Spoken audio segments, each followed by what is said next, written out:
name's Lindsay, and thanks for watching today. Before we get started, we wanted to fill you in on our church. Here at Grace, we have a mission and a purpose. Our goal is to help people discover truth, decide on Jesus, demonstrate change, and deploy for others. If you're looking for a church, we would love for you to come and be a part of what God is doing here at Grace. You can check us out on Facebook, Instagram, or YouTube. We would also like to invite you to one of our Sunday morning services. Check out ohiograce.com for a list of campuses and service times in your area. We have a great time gathering for music, hanging out, and learning about who God is and how that affects our lives.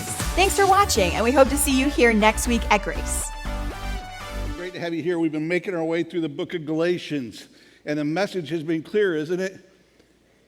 It's been clear, right? Yes. We've been justified by faith.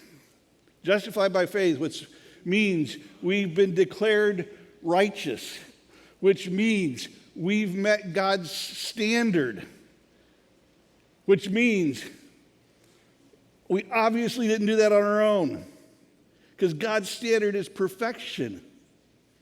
And so by his grace, we responded, and he declares us righteous based on the sacrifice that Jesus made for us, not by any works of our own. And then last week, Pastor Kevin talked about how Galatians 3 says the law is our tutor. The law's job was to give us a couple of important lessons. It was, first of all, to point us to Christ, but it was also to show us that we are all spiritual failures. Every one of us. None of us have passed the test. You know, right now everybody's celebrating the end of the school year, and it's great. And I remember enjoying that so much as a kid. I enjoyed it when our kids got to that age and they were ending the school year, and now I'm enjoying it for our grandkids. It's fun to celebrate the end of a school year. But if this was a spiritual school that we're talking about, we'd all be taking the same grade over again. Over and over and over again, because we all fail. And the law, as our tutor, is like our report card coming home and pointing out how badly we've done. But also remember that Abraham was justified by faith hundreds of years before the law. So while the law is pointing out our sin, the promise that God would provide a way to be right with him was in effect transcending all of that. We hang on to that truth. We define and defend that truth because that is the foundation for everything we believe. Because like Abraham, we've become heirs according to promise. Which brings us to chapter 4. And in chapter 4, there's a change. So far, Paul's argument has been very direct. It's been very logical. It seems like almost like he's presenting a case in court. In chapter 4, though, he becomes much more personal, more intimate. And he starts out by taking us back in time. Verse 1 says this, "Now I say, as long as the heir is a child, he does not differ at all from a slave." This is my favorite verse when our kids were growing up. If you're a parent, you should memorize this. As long as the heir is a child, he does not differ at all from a slave, although he is owner of everything. But he is under guardians and managers until the day set by the Father. So also we, while we were children, were held in bondage under the elemental things of the world.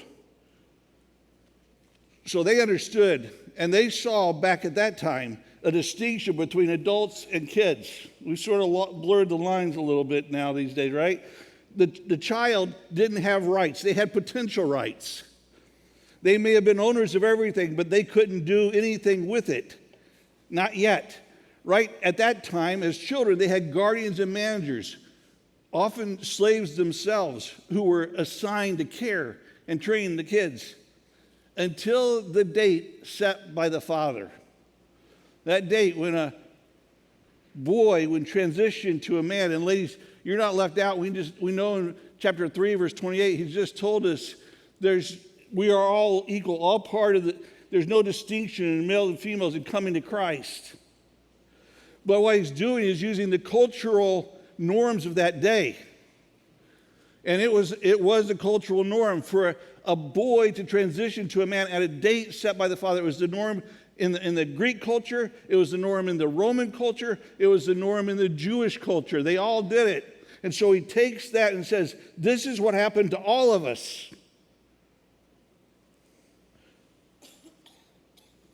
He goes on to say, we were like them. We were like the children held in bondage by these elemental things. And people want to debate, well, what are the elemental things?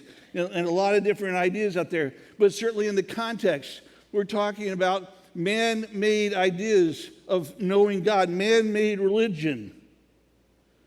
But whatever it was elemental because it never rose above a human level. It never rose to a God level. Elementary things of the world, things that mastered us. And the fact is, at some time in our lives, we've all been in verses 1 through 3. At some time in our lives, we've all been there. If we're Christians, there was a time when we hadn't experienced the promise yet. Slaves, entrapped.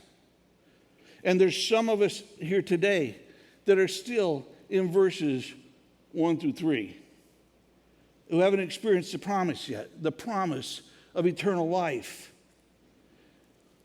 Thankfully, there came a time when God took the promise and the plan of the promise into action. And it was the perfect time. Verse 4 says, but when the fullness of the time came, God sent forth his Son, born of a woman, born under the law, so that he might redeem those who were under the law, that we might receive the adoption as sons. Because you are sons, God has sent forth the Spirit of his Son into our hearts, crying, Abba, Father. Therefore, you are no longer a slave, but a son. And if a son, then an heir through God. At the fullness of time, at the exactly right time, when God knew it was the right time, he said, just like all the fathers transitioned their sons from boys to men, God knew and had set a time, the perfect time, for his promise to get fulfilled. It was a time that was right religiously. Israel was back from captivity. It had been for hundreds of years. They had rebuilt the temple. They had built synagogues for more training. They were looking for the Messiah. And there was many people who were hungry for something real. It was right religiously. It was right culturally. The Greek culture, had dominated, and the Greek language dominated the world, and they could communicate precisely and quickly so the word could spread. It was right politically. Pax Romana was in full sway, so there was economic and cultural stability. And for probably a lot of reasons we can never understand, at just the right time, God sent his Son, born of a woman, like any other individual, born under the law. That's an amazing statement. Born under the law. Get this. He subjected himself to living under his own law. He was willing to place himself under the law that he created. And he came. And he came, we're told in verse 5, to redeem those who are under the law. We get the idea of redemption. We redeem things all the time. We redeem points on a credit card. We redeem things at hotels. We redeem coupons at stores. It's what happens when we come to Christ. We get something for free. He redeemed us. The Greek word has to do with going out into the slave market. He went to the slave market where we were entrapped in bondage. He went to the slave market. He bought us and set us free, took us out and set us free. And we get it for free. In fact, we don't get something for free. We get everything for free. We receive the adoption here. J.I. Packer, a great theologian from a generation back, said the entire gospel can be summed up in the phrase, Adoption through propitiation. Adoption through God being satisfied. Because God was satisfied, he brought us into his family. And as a result, we are sons and daughters. The Spirit sent into our lives by which we cry out, Abba, Father. So now we have this term that we understand. You've heard it described before. This means daddy or papa. There's a closeness here, a closeness that we have with God. The children with the Father. We were slaves, entrapped, enslaved, spiritual failures. And he loved us and drew us to himself and made us his children. We've got a sign in our house. It's a sign probably a lot of you have seen at Hobby Lobby or other places. You know, it's one of those grabby little signs, you know. This one says, one day when my children are grown, I hope they still come through the front door without knocking. I hope they head straight to the kitchen for a snack and relax on the couch to watch TV. I want them to come in and feel the weight of the world leave them, for they are home. For my children, my door will always be open. We all feel that way about our kids, right? Now, if you came into my house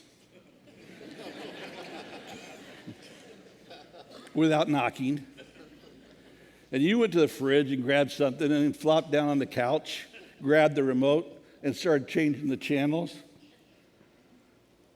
we'd have to have a conversation.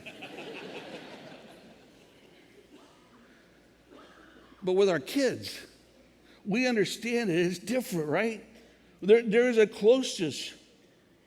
When we come to Jesus, we've come home. And he takes the weight of the world off of our shoulders.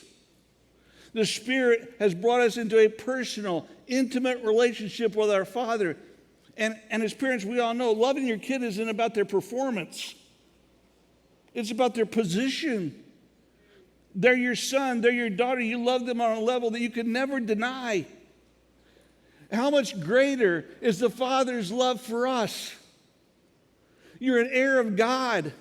An heir of God. Think, if you actually believe this, if we actually believe it, it will change our thinking. It will change our lives. We're heirs of God. Paul put it this way in Romans 8:17. He said, and if children, heirs also, heirs of God and fellow heirs with Christ, if indeed we suffer with him, so that we may also be glorified with him. Fellow heirs with Christ. I love that. The old King James, you say co-heirs. Remember that? Co-heirs with Christ. Co-heirs. I used to say every once in a while to my kids, we'd be sitting around the house and say, in the living room, I say, hey kids, look around. Look around. Someday, all of this will be yours. Here's the deal. Someday, they'll have to divide that 4 ways. You know what co-heirs means? It means that we all get to share it all. We aren't going to divide it up. It's not like you get a slice and you get a slice. It's not like Oprah Winfrey.